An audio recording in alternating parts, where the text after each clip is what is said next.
Welcome to HirewithEve.ai podcast. HirewithEve.ai is an AI tool to pre-screen candidates and accurately identify their skills to help you cut down your hiring time by 90%. In this podcast series, we interview and have in-depth conversations with global HR leaders across industries and geographies to understand current HR trends, leadership challenges, workforce plannings, and many more interesting topics. So with that, let's dive into today's conversation. Welcome everyone to today's podcast. I'm Rahul Abhisek, founder of Hire with Eve, an AI tool, pre-screening tool to reduce your hiring time by 90%. Today we have a very special guest with us. It's a real pleasure to welcome Mr. Ram Bisht. To introduce Ram, he is the global head of acquisition at STL Digital, which is a 700 million digital company, and he was previously the head of hiring at Genpact GE Capital previously, where for the last 8 years he has been heading hiring. And Ram has been instrumental in scaling talent operations across the organizations he has worked with. So welcome, Ram. As always, we start our podcast by first letting you or our guest introduce themselves, and then we'll get started with our questions. Thank you so much, Rahul, having me with this podcast discussion. So really excited to be part of this and share my perspective. So thank you so much. Great. So how would you introduce yourself to the world? So let me just give you a quick perspective about my journey with this industry. So I've been in this industry for a good more than 2 decades.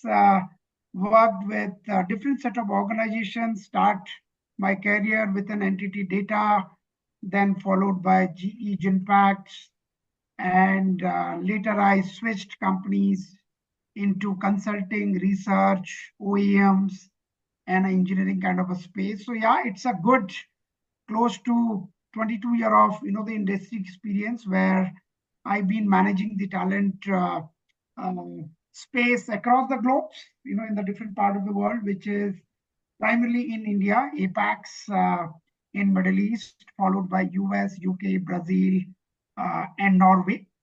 And in addition to my talent acquisition, the expertise, I also got an opportunity to manage the entire gamut of HRs, start from hire to retire, with a company called GF, which is a German automotive company. So it was a great experience for me to oversee the entire HR as a function, in addition to my talent acquisition, the expertise. So I helped the organization to grow at a much faster pace. So I have been with different set of organization, which more of a mid-sized to a large organization. So I've been instrumental to setting up the processes, practice, process efficiency, effectiveness, followed by setting up the entire leadership hiring for a lot of organizations, creating a benchmark from a salary, and followed by the campus programs in the university relationship.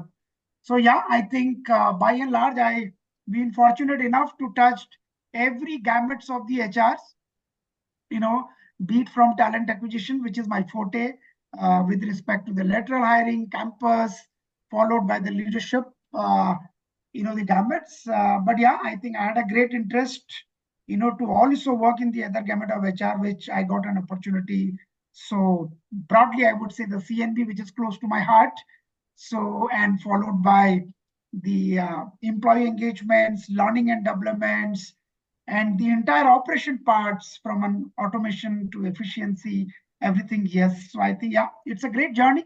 I've been lucky to get, the great minds and the great support from the leadership and the faith, while giving me a lot of opportunity in the current role. Also, I've been part of the executive leadership team where I reports to the chief executive officer. So I am responsible for the global workforce broadly in India, US, and Europe.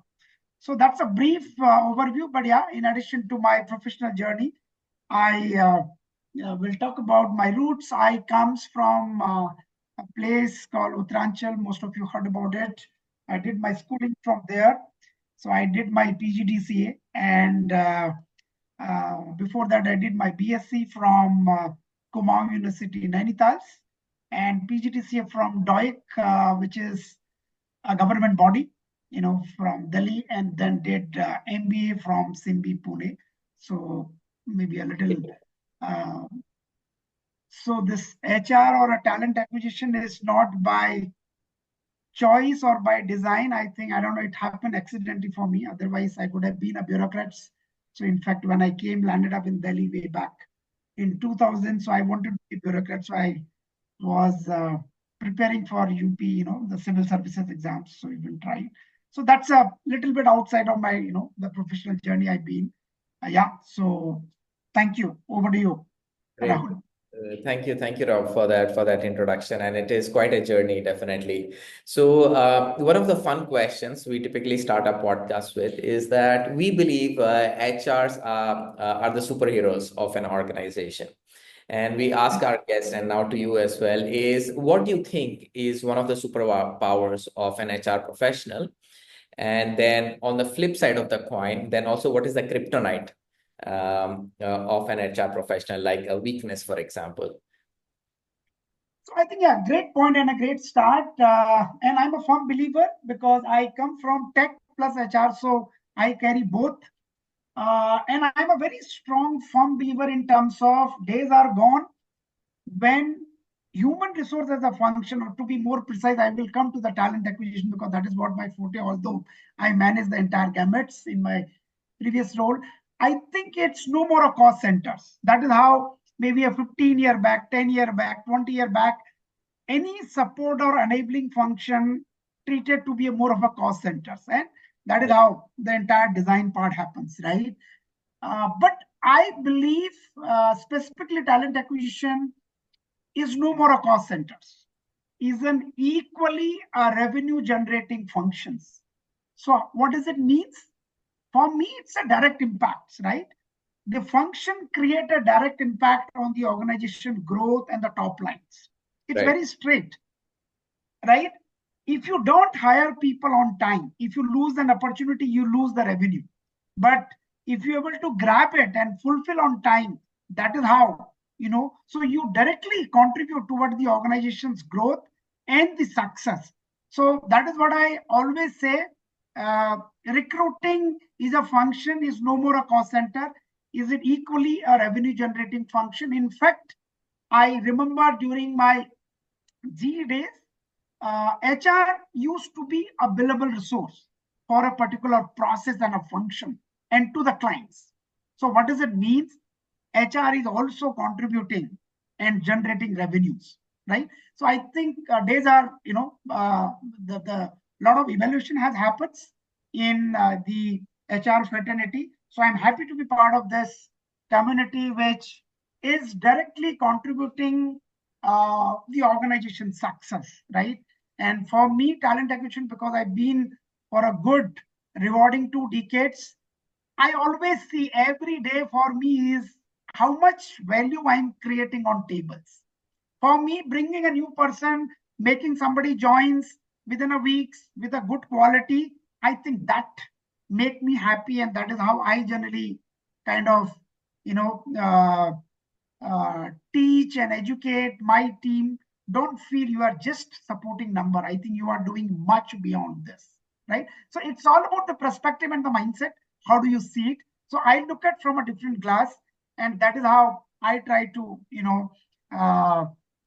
talk to my team. Look at in that different, a lens.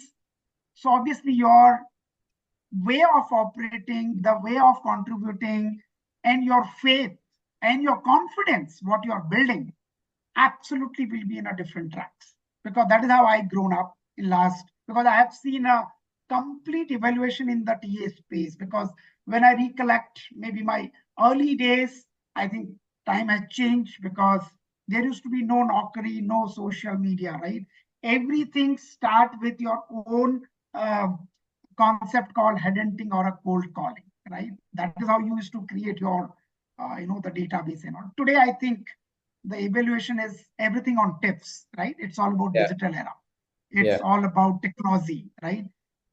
we are talking about Gen AI, we are talking about other stuffs in the market. So yeah, I think it has helped to improve the efficiency. But yeah, so I have seen both the words, the human touch, and today it's all about the digital. Sorry, Great. I took a little longer time, to give you the perspective, but yeah, that is how I see the face of HR as a function to the organizations. All right, all right. That in fact answers a part of my next question. However, I'd like you to elaborate a bit more on the aspect of the kryptonite, which is what is the area you feel an HR professional as a weakness that there can be in your observation and experience. A couple of things. In fact, I was part of one of the event in one of the college called ISBR in Bangalore. I think pretty this question pertinent to that also. Anyway, I think I won't say weak, but I would say probably the area of improvements, right, which the bridge has to be filled, right? So one, the first and foremost is about the experience, right? When I say experience, the experience could be external as well as internal. It could be your partner, it could be your prospective talent, it could be your stakeholder, your delivery, your other enabling, right? What kind of experience they have been gaining while you are interacting, because TA as a function interact with too many, kind of stakeholder inside as well as outside. So I think for me, which I always keep that in mind and always talk to my team, what kind of experience you are giving. It could be a candidate. I will take a very basic example. When a candidate applied to an organization, what kind of experience, how does he and she viewed you as an employer? It could relate with your brands, your experience. Suppose a candidate applied, does he really feel a wow factor while applying? Forget about the verdict, whether he got selected, rejected, you did offer, did not offer, that's the outcome of it, right? But how does your process, does that process really help him and her to enable and, go through that entire journey, right? There would be candidate who would go through a journey till the end, but there would be some would even, in today's world, right? We are talking about the technology, right? A lot of candidates get even filtered in the beginning, even before talking, right? But what kind of, the experience everybody goes through, right? The second aspect is about how do we become more proactive, which is close to my heart and which I practice day in, day out, not only my professional life, but in my personal life. Am I becoming more proactive, right? So it shouldn't be a surprise, you are giving somebody a surprise. It's better to say, okay, you have done this mistake, fair enough. But that mistake shouldn't happen once we do the whole person, then we get to know, hey, you did something like that. So I think the proactiveness, the experience could be for anything, right? And third, how do we become more innovative? Because there are different ways of solving a problem, right? So are we bringing new ideas into this, tables, right?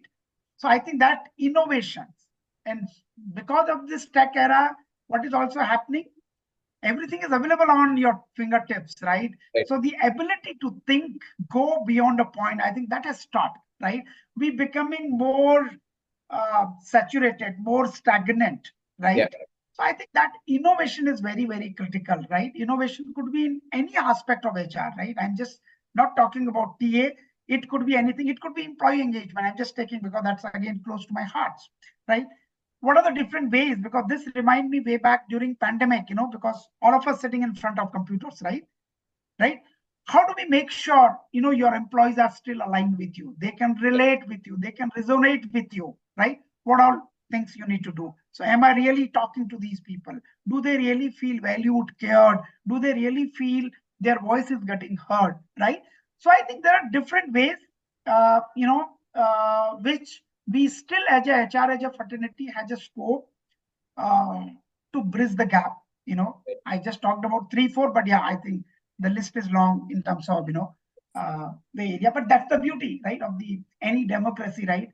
Provided you are conscious about making these improvements and you are aware, yes, that is on your, to-do list. Right.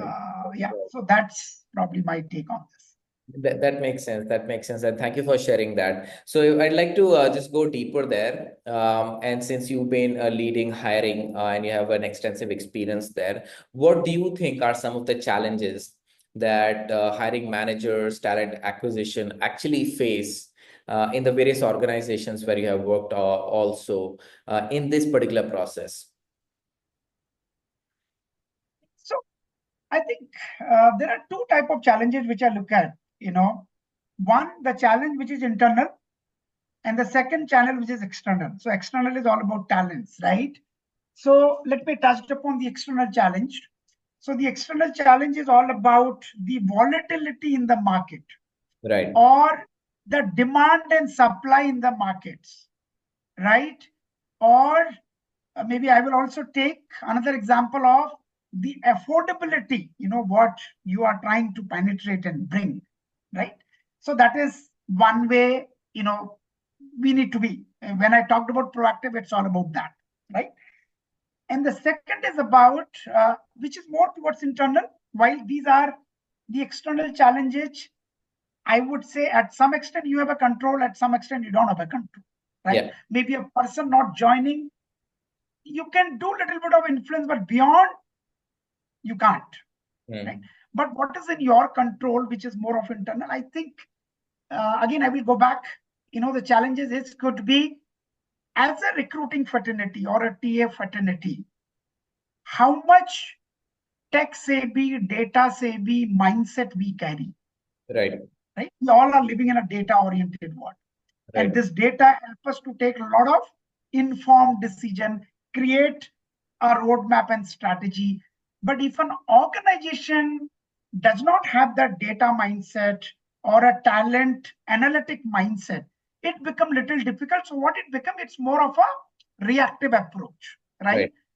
In sales, the terms used called hunting, right? We go today morning, hunt something, survive for today, again go for tomorrow, right? Right. I think the mindset has to be a farmer mindset. So farmer it's a very classic example, right? They go and do hard work for next couple of 6 months, 3 months, like that, and then they wait for the outcome. So technically, the mindset is very, very important. While data-driven approach is there, but what is important, how do you also look at your stakeholder whom you are closely working? Again, I will go back to my favorite, it's called proactiveness, right? Forget about whether you have a demand or not, but are you ahead of the curves in terms of knowing what's happening, not only on geography, say India, it could be outside India, right? What is happening? What kind of talent, which I talked about demand and supply. Sometimes it is okay to be realistic and okay to be blunt with the business, because as we all know, business and sales guys, they need something tomorrow, right? That's a mindset. That is how the business, right? But as a TA partner or as a business partner with your leadership or your delivery, if you don't provide them these kind of inputs, what's happening, in the industry, what is available, what is not available. Sometimes your customer is becoming so freaky. Hey, I need everything into one. Say A plus B plus C plus D plus E, right? But the market only offer A plus B plus C. There is no D and E. So what? You can't manufacture, right? Sometimes maybe there is a technology which is just launched, say 1 year back, but customer is looking, the candidate should come with 3 years. You can't manufacture because the reality in the market is 1 year. Right? So one way your business could be unrealistic, which is okay. That's what I said. There are a few things internal and versus external. That's okay. But as a TA, right? That is how I talked about the empowerment. Days are gone. It used to create or treat as a cost center, right? So it is your responsibility to make them aware and make your business enable, right? So with that, again, your data help. You can throw data and talk about with this, you can achieve at this rate. You can do a lot of, the backward calculation and all you can talk about, and then say, hey, with this, we can achieve this much. However, since you are looking this, there are different ways. It could be upskilling, descaling, trained, fresher, this, that, and all. You can propose whether that fly does not fly. Again, it's a business decision. But are you partnering with your business with a thought process or a mindset, which is called cohesiveness, which is called more of a collaborative mind, right? I think that is how the TA or even any enabling function will sit and talk, on a same table.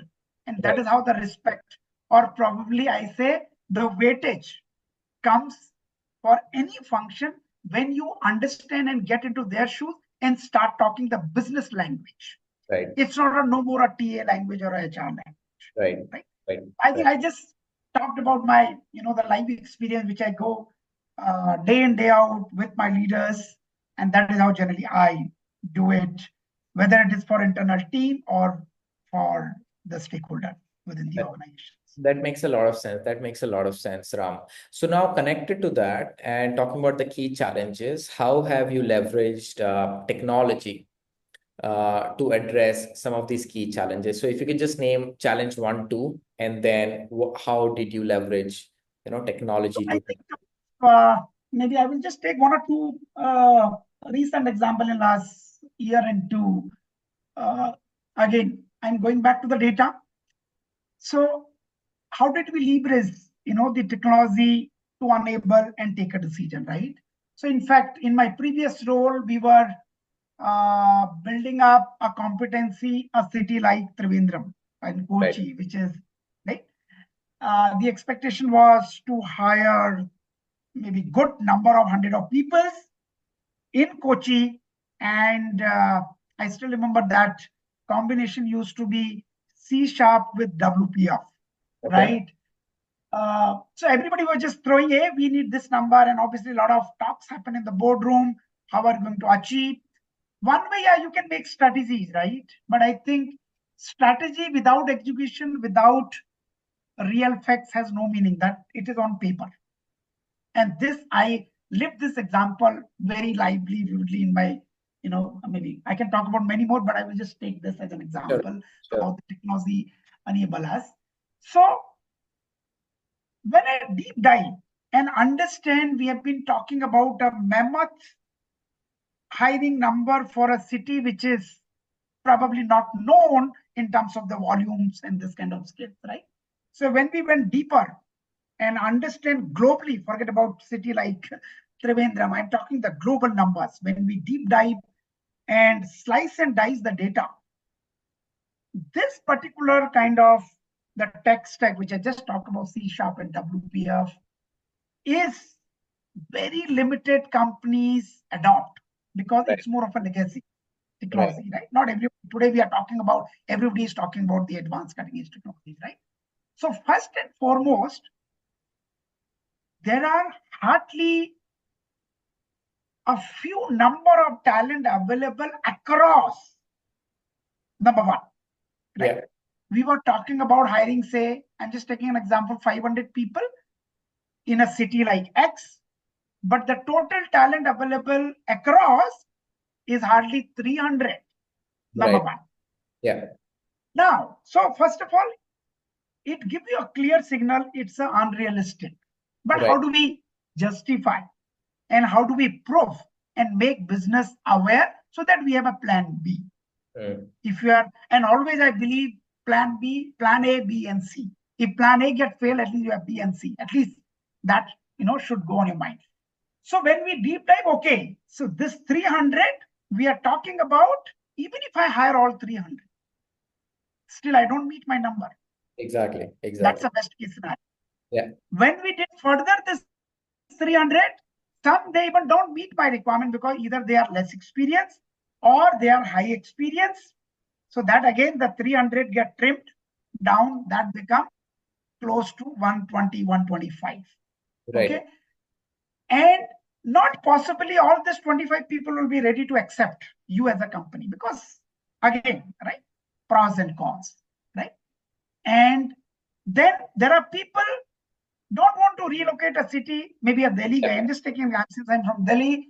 I don't want to go to a city which is absolutely in the other side of the corner, right? Yeah. So that sample has become much lower. It becomes some 70, 75 numbers, right? And out of 70, 75, quite possible some you would have already touched rejected, selected, right? So the final outcome, what it came, from the sample of say 500, probably, I could only able to attract and get them on table, forget about selection, offer and joining. That's a much later stage in the entire toll gate. It's a single digit numbers. Yeah. Right? But how do you make the storyline? Yeah. Right? That storyline happens with data, with AI, with a lot of things happening today. So then it became evident. Whatever we were asking is unrealistic. So now I'm not saying it is unrealistic. Is my business say it's unrealistic? Yeah. Yeah. Because whatever we ask, it has no meaning because nowhere it connect the dot at a ground level what is available. Because you're not a manufacturing setup where you can produce and you say, okay, you take another 3 months, I'm going to produce more inventory, right? Even in IT, you need good couple of years, right? Even if you hired, say, 500 fresher, they will take 3 months, 6 months to get trained and then gain experience another 3 years, right? And we were talking about a hiring, not fresher, about the lateral hire, which is 3 to 8 years, right? Yeah. So that's a very classic example. And maybe, I think that only not just proven this. I think the whole objective was just not to prove. The whole objective was how do we partner, Yeah. how do we enable with the data, and going forward, I think for me, it's not about winning this better. No. For me, the winning of that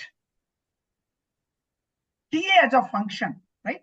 Tomorrow, these kind of conversation for this assignment, it took us a good 1 month to have a dialogue and all these things. Next time, it become repetitive, right? It will take just 1 or 2 hours, right? Yeah. I think that is how it changed the whole, the kind of perception what was there in the beginning, but finally we end up. So what?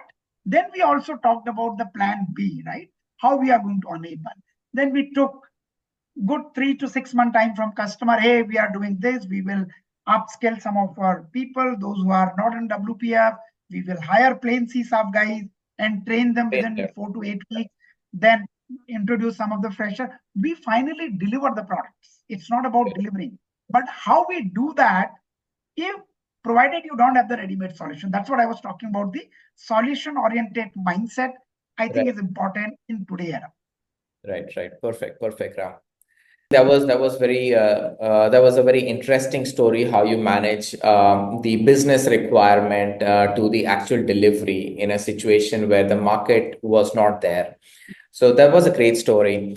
So connected to that, I would like to know what is your strategy for talent acquisition and retention over the years? So I think talent strategy, again, it starts with, it always depends, right? The kind of demand. Unless you have a very robust system where you get a forecast, because there are two set of organizations, right? Set of organization, one which are highly matured, they have affordability, and so they give you a free flow in terms of, hiring people even if you don't have a demand today, because that's called proactiveness. Even in my previous role, again, I will just take an example. We used to call proactive hire. So, right? So you don't look at demand to come on your plate and then start, punching the number, right? So the other way is more of a reactive once you have them. So I think both has a different strategy, right?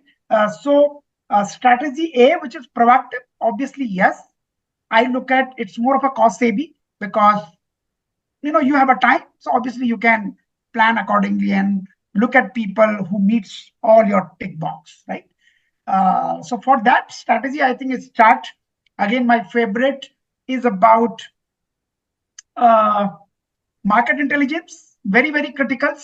It's not starting, you got something and you start jumping in the game. No, I always take a pause, do a feasibility study, get into a conversation, understands and provide our insight, doable, not doable, right? Yeah. As I always said, there are businesses which is unrealistic.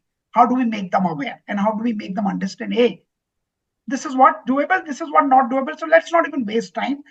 And you can only say with this, not waste time and all these things because you have gone through, right? And you already know we have already failed on this, right?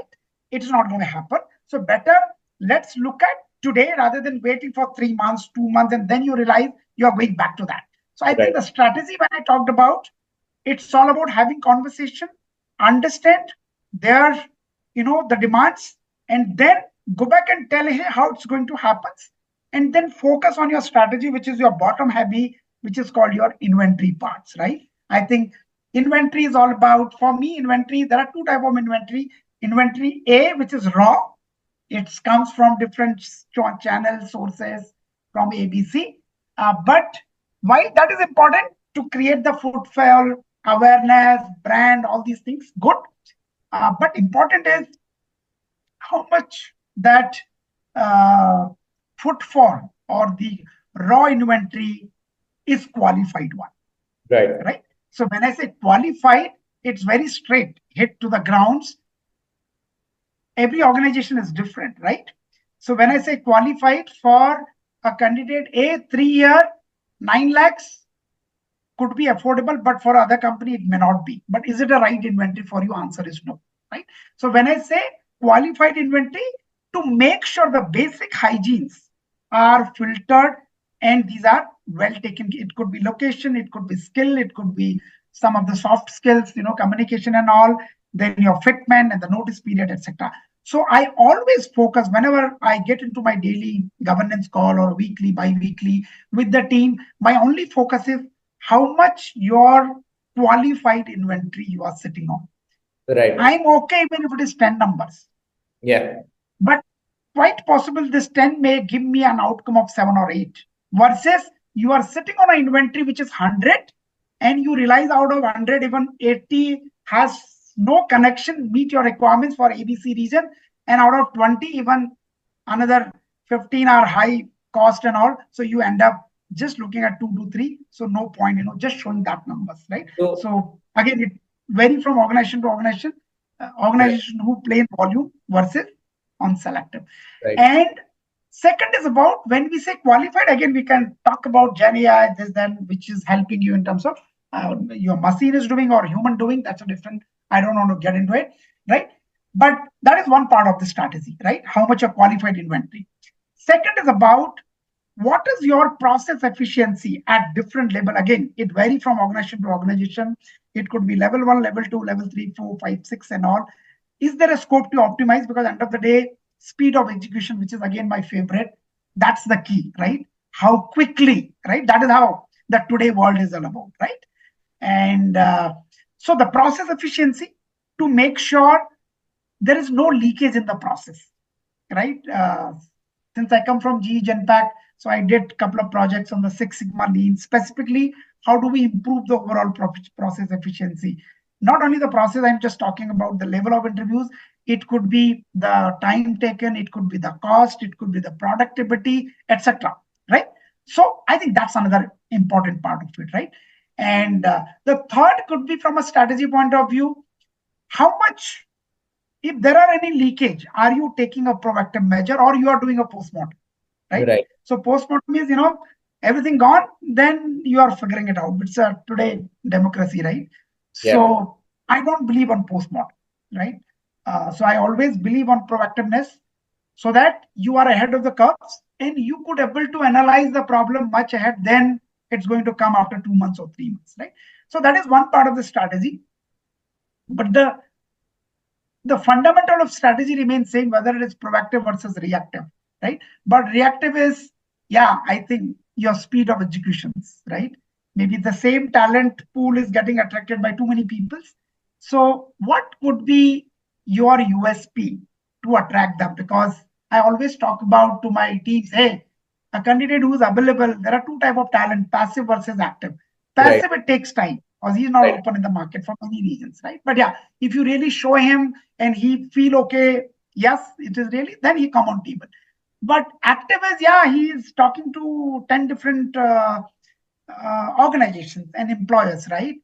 And do he and she even remember a person from STL or Infosys called, if you not being a recruiter who is able to create some amount of impact on his and her mind.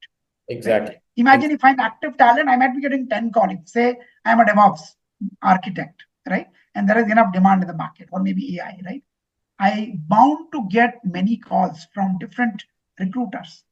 But will I remember all 10? Maybe I will remember one or two who actually created that kind of an impact while talking. It could be anything, right? So I always talk, when you talk to a candidate, don't talk just as a transaction.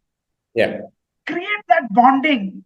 Don't take too much of long time, but don't finish the call in just 1 minute just to take a couple of information about salary notice. No, that doesn't work. Like that, there are many other people doing. So how do you differentiate yourself from the rest of the crowds? Right. Right. So that's, I think, probably has that memory with that candidate or the prospective talent who's searching, hey, okay, right? So that even create a long lasting impact. Probably he and she might also refer, because again, I talked about in the beginning about experience. Again, it goes back. Yeah. Yeah. Yeah. So I think that's create, and obviously, as I said, the speed of execution. So how faster in your process, it shouldn't happen.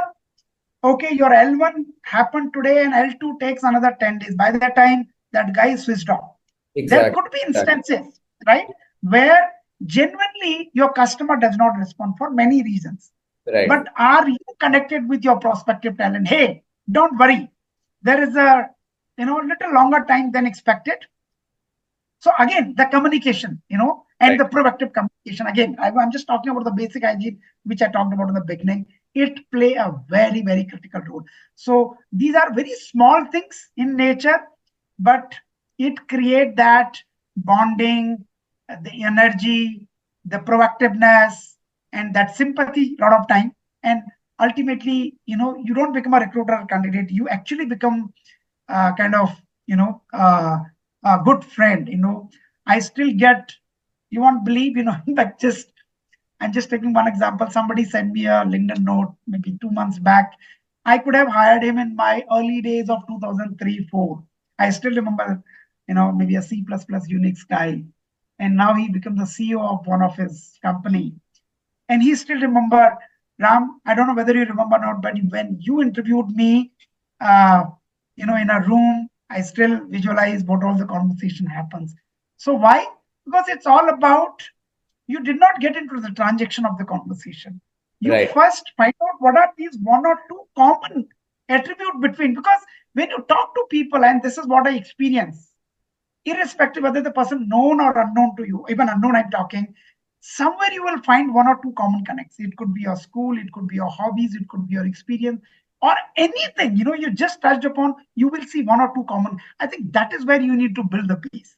Right. And that also help you in terms of, you talked about retention in the beginning. I think that is another classic, because these are all small things help you, because end of the day, I'm not saying compensation is not important, it is.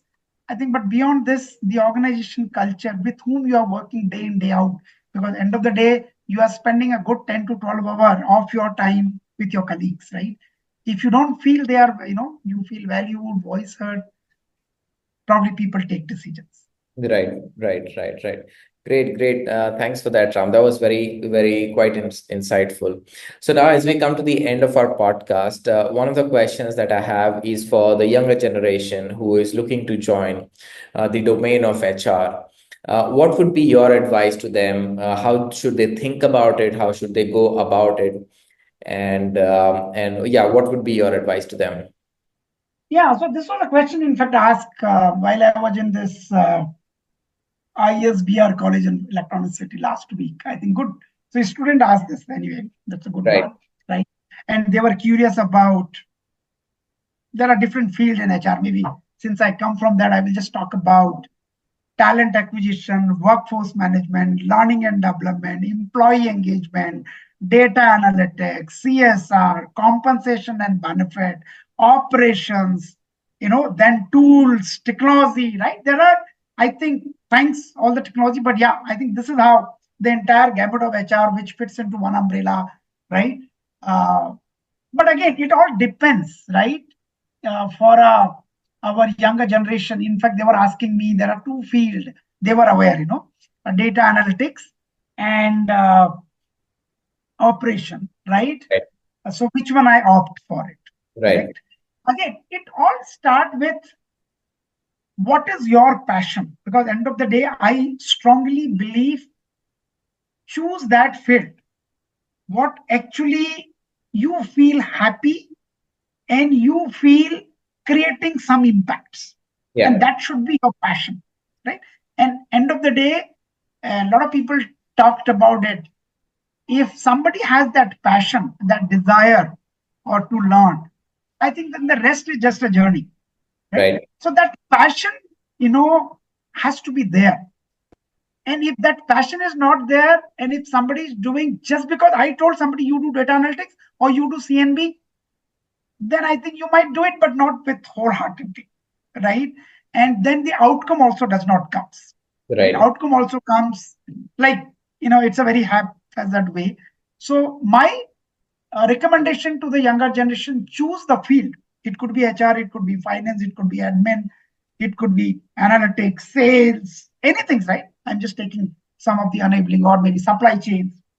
I think you should definitely choose the one which you feel, either you are close to that or you have that eagerness, because today they are just fresh, the pass out from the college, right? And sometimes it is okay to do make mistake. Probably you thought this is good, but somehow after down the line 2 years, 3 years, you feel no, I think this is not enjoying, which is okay. There are a lot of organization. It gives an opportunity to look other opportunities within the gamuts of HR. So it's always good to you know apply different roles in the HR. That is how I've been fortunate. You know, I got an opportunity, to work in different states of HRs. But yes, if somebody asks me what is my favorite, yes, the talent acquisition, which I've been kind of born and living this for last 2 decades. But yeah, I think for me, if somebody asks me CNB, yes, it's close to my heart. I want to do a lot of things in the CNB, right? And same applies to the leadership, the Yeah. development programs. And so I think it all goes with the people passions, because there is no straight answer you go, because again, every individual is different, Right. right? Right. Right. Maybe something which I feel it is great to me, you feel no, probably you have some different interest. It's like games, right? Not everybody like crickets, or not everybody Yeah. like footballs. So That's it's like this. And that is how the beauty of our democracy, uh, it has to be both sides of the coins, right? It could yeah. be the opposition versus, the main party, so that we have the balance of both. And but yeah, I think. Uh, but one thing I want to add on is, uh, specifically for the young generation who was entering, is when you are entering, because you don't know, to be frank, right? So Yeah. what you get influence either with somebody whom you have been looking up for quite some time, or your parents told, or like people like us told, but may not necessarily you do great on that particular field.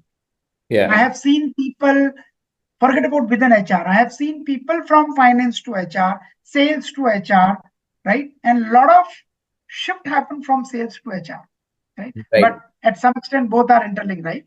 Because end of the day, it's all about, the people, customer, selling, all these things, right? So it's okay to be failed, but the efforts or your passion, you should identify and make sure, you know, you stick with that. Otherwise, it shouldn't happen every year you are changing your passion, doesn't work, right? Yeah. So there has to be some amount of consistency. But yeah, in the beginning, you might feel, okay, this is not working for me, which is okay. I think they should take the advice, and also do self research, and Right. also look at inside. Who am I, right? Not everybody like banana, right? I'm just taking examples, right? So you should also taste which fruit really make you happy, and what kind of works would really make you happy.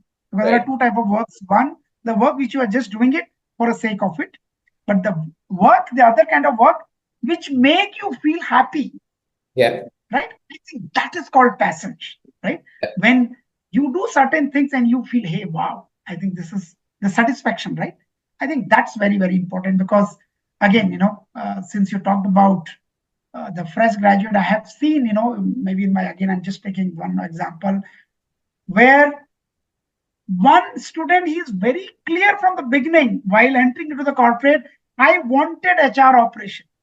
And trust me, last 2 to 3 years, she has done fantastic job because she has identified, okay, this is the area where she's going to align. Perfectly okay. The second set of people, because we hired a bunch of 8 to 10 MBA fresh graduates that time. So the second set of people, they were not very clear, which is okay, right? They said, okay, let me go to CNB. Somebody said, let me go to analytics. But after a year and a half, they said, no, I think it's not working, but which is okay. Right? At least they realized, right? Because that is not something they wanted, feel happy doing it. And then they doing something else. When I'm just talking to them, yeah, they said, yes, this is far better than what I was doing a year back, right?